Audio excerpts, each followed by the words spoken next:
Okay, तो आ गई हूँ मैं वापस पार्ट 2 को लेकर। तो एक दिन किन के घर पर एक पार्टी था, तो वो ईचेन और उसके भाई को भी इनवाइट करता है।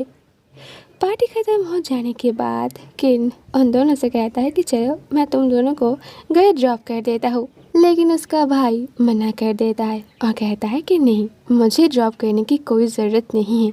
अब बस मेरे बड़े भाई का ध्यान रखो, मैं नहीं चाहता कि आप भी लूफेन की तरह बन जाओ।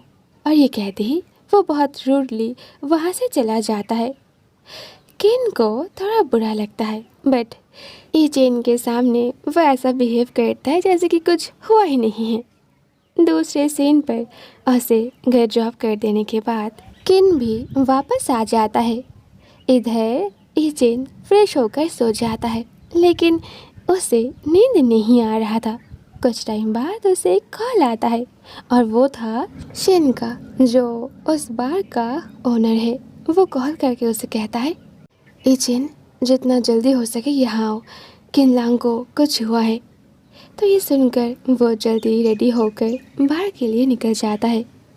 दूसरे सीन पर बार दिखाया जाता है। गेस्ट रूम के सोफे पर किन लेटा हुआ था। वो बहुत ड्रंक था। ईचेन धीरे धीरे उसके पास जाकर बैठ जाता है। क्या हुआ आपको? आपने तो मुझसे कहा था कि आप मुझे ड्रॉप कर देने के बाद सीधा अपने घर जाओगे, तो आप यहाँ क्यों आ गए? क्या हुआ आपको? किन धीरे धीरे अपनी आंखें खोलता है। ईचेन, तुम आ गए? हाँ, मैं आ गया हूँ। मिस्टर शेन ने मुझे जैसे ही कॉल करके कहा कि आपको कुछ हो गया है, आपको पता है उस वक्त मैं कितना ज़्यादा डर गया था और मैं भागकर यहाँ आ गया। क्या आप अभी भी मेरे भाई के उस बात को लेकर सोच रहे हो? देखो, उसने जो कहा उसके लिए मैं आपसे माफ़ी मांगता हूँ और मैं आपसे प्रॉमिस करता हूँ कि मैं हमेशा सिर्फ़ और सिर्फ आपके बारे में सोचूंगा, आपसे अच्छे से पेश आऊँगा। अचानक किन उठकर उसे फ्लोर पर पुश करता है, फिर उसके टॉप पर आके वो उसके बटन्स को ओपन कर देता है और उसके नेक पर बाइट करने लगता है। इधर चेन को अपने नेक पर थोड़ा पेन होने लगता है, लेकिन उसका हिम्मत नहीं हो रहा था कि वो किन को अपने से दूर हटाए। किन उसे बाइट करते हुए धीरे से कानों में जाकर कहता है, क्या तुम मुझे बता सकते हो कि तुम्हें भी मुझसे प्यार है? चेन उसकी ओर देखकर कहता है, यस, आई लव यू किनलांग। ये सुनकर किन अगेन उसे बाइट करने लगता है। देन से again that you love me, you will not leave me, you will always stay with me. और ये कहते ही वो रोने लगता है। तो चेन उसे कहता है, हाँ, मैं आपसे प्रॉमिस करता हूँ कि मैं आपको छोड़कर कहीं नहीं जाऊँगा, बट आप प्लीज़ रो मत। फिर उस नाइट वो दोनों एक दूसरे की क्लोज आता है। नेक्स्ट मॉर्निंग जब चेन का नींद टूटता है, वो नोटिस करता है कि किन उसके पास में नहीं है।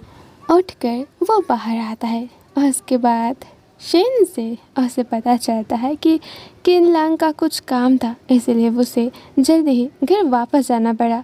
तो दूसरे सीन पे वो भी अपने घर वापस आ जाता है। देन मिरर के सामने खड़े होकर वो उस रिंग को ओपन कर देता है और उसे एक बॉक्स में डाल देता है और कहता है कि अब टाइम आ गया है कि मैं मूव ऑन करूँ और किसी दूसरे को लव करने के बारे में सोचूं। Good bye लूफेंग। देन वो उस बॉक्स को बंद कर देता है। तभी उसके पास उसके भाई का मैसेजेस आता है कि तुम कहाँ पर हो? मैं तुम्हारे घर गई थी पर वहाँ पर तुम नहीं थे। तुम्हें जैसे ही मेरा मैसेजेस मिलेगा तुम जल्दी मुझे कांटेक्ट करना। तो वो उसे रिप्लाई नहीं करता है। वो सीधा रेडी होकर उसके घर जाता है उसे मिलने के लिए। वहाँ जाकर उसने सोचा कि वो अपने भाई को सरप्राइज़ देगा, लेकिन सरप्राइज़ तो उससे ही मिल जाता है। किन उसके भाई के साथ बात कर रहा है। किन ने तो कहा था कि उसका कुछ काम था, तो फिर वो यहाँ क्या कर रहा है? डोर थोड़ा सा खुला हुआ था, तो वो वहीं पर खड़े होकर अपने भाई और उसकी बातें सुनने लगता है। अंदर किन ईचेन से कहता है, अब तो तुम खुश हो ना? अब तो मैं तुम्हारे बड़े भाई का अच्छा बॉयफ्रेंड बन गया हूँ।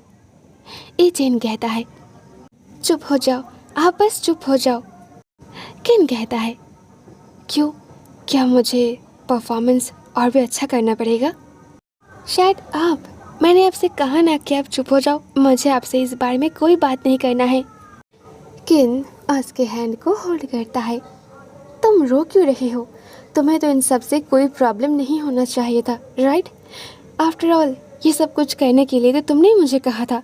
तुमने मुझे मना किया था कि मैं कभी भी तुम्हारे भाई को ये पता ना चलने दूँ कि ये सब कुछ तुमने मुझे करने के लिए कहा था। ये तो बस एक ड्रामा था ताकि तुम्हारे भाई को कभी भी लोनली फील ना हो। पर मैं ये सब कुछ क्यों सहूँ? मैं तुम्हें पसंद करता हूँ, मैं तुम्हें लव करता हूँ, पर तुमने मुझे कहा था कि मैं तुम्हारे भाई के साथ बस नाटक करूँ। ये सब कुछ मुझसे और नहीं हो रहा है। मैं आज ही जाकर तुम्हारे भाई को सब कुछ बता दूंगा कि मैं उसे लव नहीं करता हूँ। मेरे दिल में अगर कोई है तो वो सिर्फ तुम हो। तुम्हें पता है, लास्ट नाइट जब मैं उसके साथ क्लोज आ रहा था, मैं अनजाने में ही बस तुम्हारा नाम ले रहा था। एंड आई एम श्योर उसे भी इस बारे में पता चल गया होगा, तो शायद वो मुझसे नाराज़ होगा, पर मुझे फ़र्क नहीं पड़ता। मैं उससे बात करूँगा। अगर वो मुझे पनिश करना चाहेगा तब भी मुझे मंजूर होगा, लेकिन मैं ये ड्रामा आज ही यहीं पर ख़त्म कर दूँगा। फर्स्ट टाइम मुझे भी समझ नहीं आ रहा था, क्योंकि तुम दोनों का लुक्स बिल्कुल सेम है और तुम दोनों का नाम भी बिल्कुल सेम है। लेकिन बाद में जब मुझे रियलाइज़ हुआ तो मैंने तुम्हें बता दिया था, पर तुमने कहा था कि मुझे ये ड्रामा करना होगा, क्योंकि वो लू फेंग के जाने के बाद तुम्हारा भाई बहुत सैड था और इसीलिए तुम चाहते हो कि मैं उसके साथ रहूं। पर ऐसा कैसे पॉसिबल है? अगर आज भी मैंने कोई स्टेप नहीं लिया ना, तो लास्ट में तकलीफ़ हम तीनों को ही होगा। तुम्हें लगता है कि सिर्फ तुम्हारी सैक्रिफाइस से तुम्हारे भाई खुश रहेगा?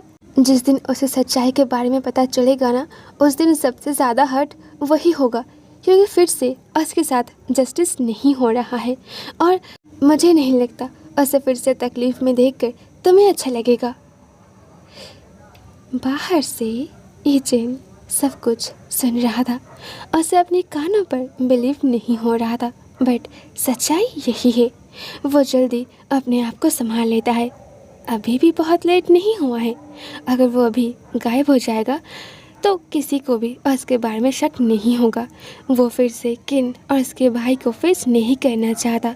वो बस वहाँ से जा ही रहा था, लेकिन उसके कदम लड़खड़ा जाता है तो वो सीढ़ियों से नीचे गिर जाता है। और ये सुनकर किन और उसका भाई दोनों ही बाहर आता है। वो दोनों बहुत सरप्राइज था। उसका भाई आकर जल्दी चेन को हक कर लेता है। देखो, अंदर तुमने जो भी सुना वो सच नहीं था। किन लंग तो पागल हो गया है, वो बस कुछ भी बोले जा रहा है। किन जल्दी सामने आता है और उसे हटाकर वो चेन की तरफ देखता है। नहीं, मैंने जो भी कहा वो सब कुछ सच था।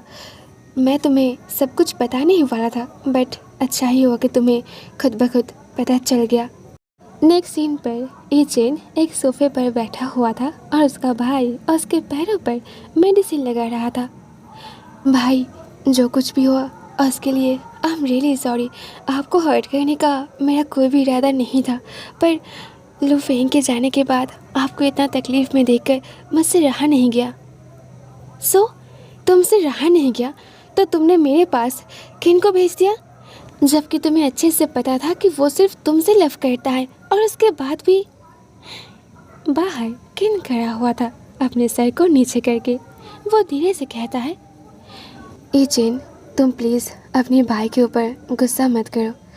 तुम्हारी गुनहगार तो मैं हूँ, मुझे हाँ कहना ही नहीं चाहिए था, बट सच बताओ तो तुम्हें उतना तकलीफ़ में देखकर मुझे भी अच्छा नहीं लगा था, इसलिए मैं भी तुम्हारे भाई के साथ मिलकर राज़ी हो गया। हमें लगा कि अगर हम इस फेक ड्रामा को कंटिन्यू रखेंगे तो एटलीस्ट तुम्हें खुशी मिलेगा और तुम्हें खुश देखकर तुम्हारे भाई भी खुश हो जाएगा, और उसकी खुशी में ही तो मेरी खुशी है। अगर तुम मुझे मेरी गलती के लिए सज़ा देना चाहते हो तो मुझे मंजूर है। ये चेन कहता है, नहीं, आपकी कोई गलती नहीं थी। इनफैक्ट मेरे भाई का भी नहीं, गलती किसी का नहीं था। फिर नेक्स्ट डे वो किसी को भी बिना बताए वो घर छोड़ देता है और वो शहर छोड़कर बहुत दूर चला जाता है।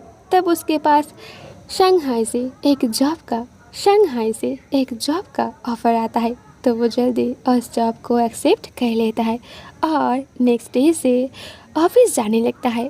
अब उसकी लाइफ धीरे धीरे नॉर्मल हो गया है। अब उसे अपनी लाइफ में कोई नहीं चाहिए, वो बस अकेला खुश रहना चाहता है। ऑलराइट, लौटूंगी बहुत जल्द पार्ट 3 को लेकर। सो सून, टाटा।